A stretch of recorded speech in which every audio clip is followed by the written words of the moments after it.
Pengacara Hotman Paris Hutapea resmi mengundurkan diri sebagai kuasa hukum tersangka dugaan korupsi dan TPPU di PT Asabri Febri Adriansyah. Keputusan ini diambil agar Hotman dapat fokus memulihkan kesehatan pasca operasi saraf terjepit yang dinilainya kian memburuk. Hotman menjelaskan pemulihan kesehatannya terganggu karena memaksakan diri kembali bekerja sebelum masa istirahat 2 minggu pasca operasi bius total di Singapura pada 9 Juli 2026. Rasa sakit yang merambat dari pinggang hingga kaki membuatnya khawatir berisiko lumpuh jika terus menangani perkara berat. Hotman mengklaim harus mengonsumsi pereda nyeri sebelum terbang untuk pemeriksaan lanjutan. Di awal Juli saya sudah bolak-balik ke Medistra, termasuk Ibu Dokter Teni yang ngerawat. Terus saya akhirnya operasi saraf kejepit di rumah sakit di Singapura, di Novena. Di sana udah operasi tanggal 9. Percis kasus teman kita itu lagi rame. Terus menurut dokter di sana 2 minggu nggak boleh kerja. Anda tahu kan saya kerja 2 minggu ini. Yang Anda tahu lah kasusnya kan. Ya akhirnya makin parah. Aku sangat khawatir. Katanya kalau takut jadi lumpuh. Jadi dokter sana sudah marah-marah. Kenapa kerja gitu loh. Ya.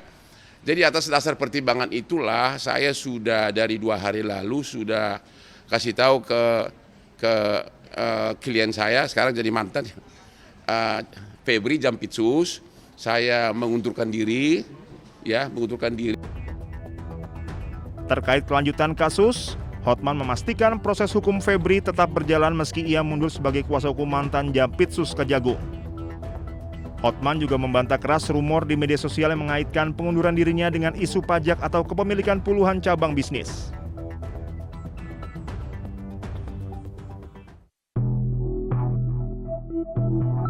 Pengadilan Negeri Jakarta Selatan menunda sidang pra-peradilan yang dilayangkan oleh Roy Suryo terkait ganti rugi atas pengabulan perkara pra-peradilan penggeledahan, penangkapan, dan penahanan dalam kasus tudingan ijazah palsu Presiden ke-7 RI Joko Widodo.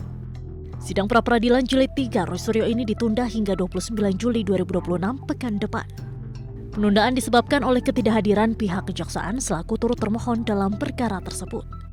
Untuk itu, Hakim Tunggal memutuskan untuk menjadwalkan ulang persidangan guna memastikan kehadiran seluruh pihak terkait.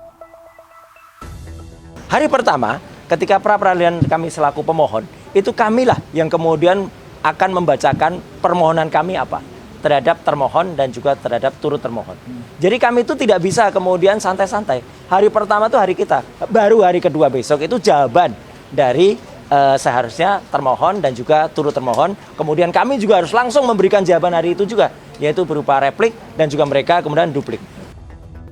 Sebelumnya pada sidang pra-peradilan kali ini, Roy mengajukan gugatan untuk menuntut ganti rugi kepada pihak Polda Metro Jaya dan Kejaksaan sekitar 210 juta rupiah atas upaya paksa yang dilakukan penyidik Polda Metro Jaya. Dari Jakarta, tim Liputan News melaporkan. Dengan demikian sidang selesai dan ditutup. Hadirin dimohon berdiri, majelis hakim bersiap.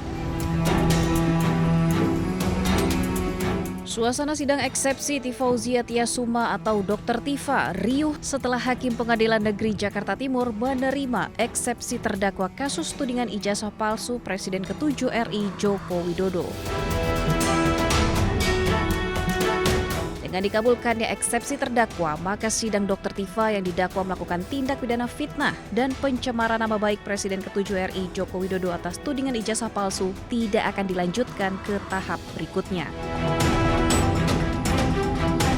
Memperhatikan ketentuan pasal 75 ayat 2 huruf B, ayat 3, dan pasal 206 ayat 1 Undang-Undang Nomor 20 Tahun 2025 tentang Kitab Undang-Undang Hukum Acara Pidana serta peraturan perundang-undangan lain yang bersangkutan, mengadili, menyatakan perlawanan dari tim advokat terdakwa tersebut diterima.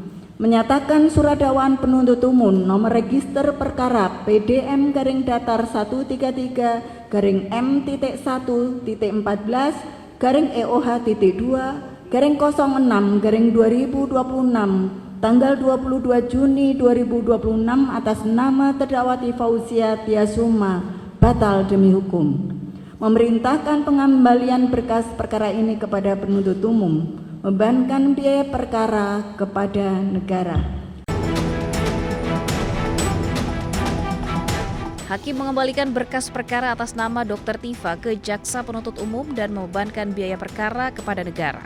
Selanjutnya, Jaksa Penuntut Umum memiliki kesempatan untuk mengajukan perlawanan dengan menyusun ulang dakwaan. Tim Liputan iNews melaporkan.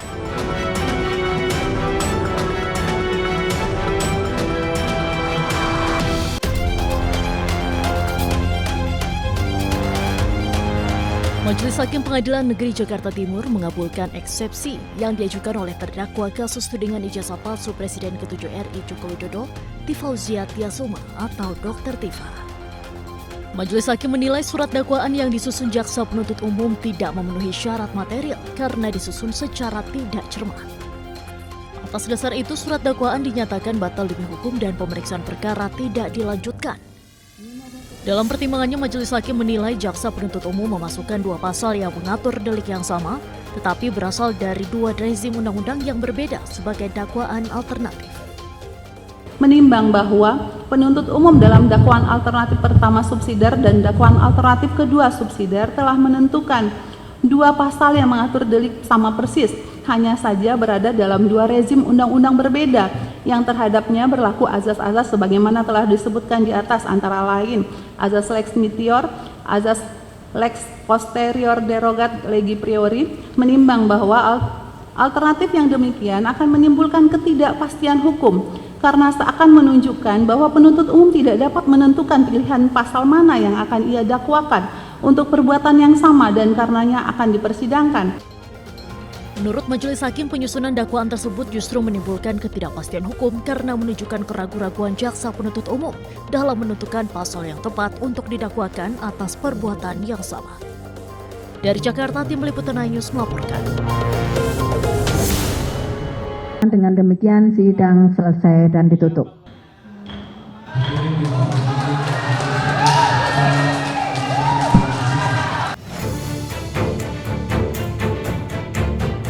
Majelis Hakim Pengadilan Negeri Jakarta Timur menerima eksepsi terdakwa Tifauzia Tiasuma alias Dr. Tifa dalam perkara pencemaran nama baik dan fitnah ijazah palsu Presiden ke-7 Republik Indonesia Joko Widodo pada Kamis pagi.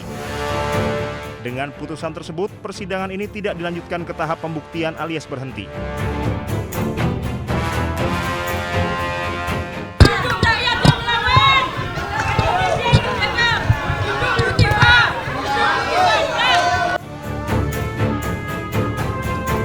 Setelah mendengarkan pengucapan putusan, Dr. Tifa menyatakan putusan ini tidak menyurutkan langkahnya untuk membongkar perkara ijazah Jokowi. Tifa tetap akan berjuang membuktikan hasil penelitiannya mengenai ijazah Jokowi. Tifa menambahkan perjuangan ini merupakan bentuk komitmen dari awal dirinya bersama tim kuasa hukum termasuk Roy Suryo yang juga terseret kasus ijazah Jokowi. Seluruh rakyat Indonesia, percayalah bahwa keputusan dari Majelis Hakim pada hari ini untuk menerima eksepsi kami tidak menyurutkan langkah saya, tidak menyurutkan langkah kami untuk terus memperjuangkan kebenaran, terutama terkait dengan persoalan yang selama ini sudah menjadi beban bagi seluruh bangsa Indonesia terkait dengan otentitas dari ijazah yang selama ini menjadi polemik. Sehingga apa? Sehingga ke depan kita tidak perlu harus menemui persoalan ini lagi pada presiden-presiden maupun pejabat-pejabat berikutnya. Ini yang paling pokok. Dengan batal demi hukum ini, apa yang dimaknai apa? Bahwa perkara ini tidak layak dipersidangkan. Ini bukan perkara pidana.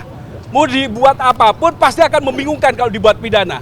Bayangkan saja bagaimana kita tidak bingung.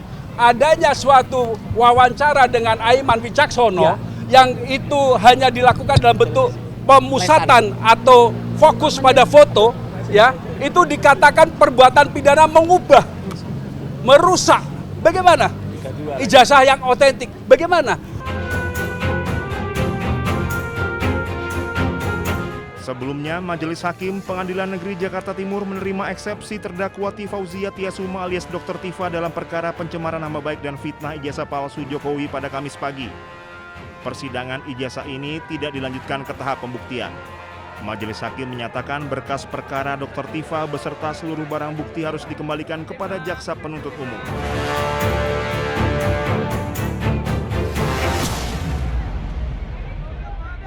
Tentunya kami menghargai putusan yang telah diucapkan, karena bagaimanapun putusan tersebut adalah bagian dari koreksi, check and balance, sebuah proses hukum yang sedang berlangsung.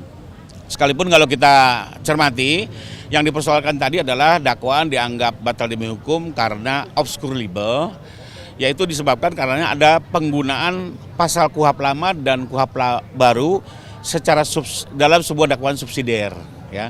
Jadi kalau kita cermati ini lebih kepada persoalan penggunaan pasal KUHP lama dan KUHP baru dalam sebuah dakwaan subsidiar yang menurut majelis itu menyebabkan dakwaan kabur. Nah, terhadap putusan seperti ini, pihak jaksa biasanya nanti akan memperbaiki konstruksi pasalnya, ya, disesuaikan dengan amanah dalam putusan tersebut, dan kemudian nanti jaksa bisa mengajukan kembali dakwaan ke persidangan. Jadi kembali lagi ini lebih kepada koreksi dari bentuk dakwaan yang dianggap obscure libel dan tidak berkaitan dengan terhentinya perkara. Ini perkara tetap bisa berlanjut dan jaksa tinggal memperbaiki dakwaannya. Demikian.